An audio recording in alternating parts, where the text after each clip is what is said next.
I've always wanted to be a mother. Growing up, I heard all about the joys of motherhood, from the first day of school to watching my kids graduate. I even looked forward to the apprehension of watching them go on their first dates. I knew I was young, but I figured it couldn't hurt to start planning for something so big so early. But now, I'm 23 years old, and I don't know if I have what it takes to stomach motherhood in this country.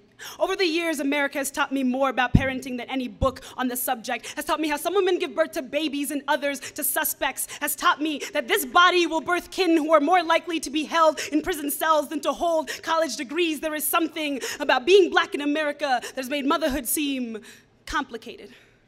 Seem like I don't know what to do to raise my kids right and keep them alive. Do I tell my son not to steal because it is wrong or because they will use it to justify his death? Do I tell him that even if he pays for his Skittles and sweet tea, there will still be those in the neighborhood that will watch him and see criminal before child who will call the police and not wait for them to come? Do I even want the police to come? Too many Sean bells go off in my head when I consider calling 911. I will not take it for Oscar granted that they will not come and kill my son. So we may have gotten rid of the nooses, but I still consider it lynching when they murder black boys and leave their bodies to rot in the sun. As a historical reminder that there is something about being black in America that has made motherhood sound like mourning.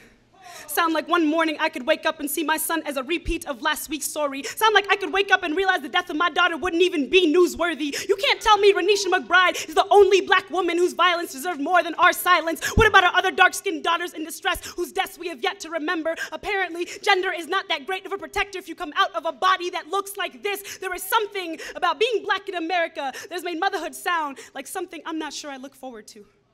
I have written too many poems about dead black children to be naive about the fact that there could one day be a poem written about my kids, but I do not want to be a mother who gave birth to poems. I do not want a stanza for a son nor a line for a little girl. I do not want children who will live forever in the pages of poetry yet can't seem to outlive me.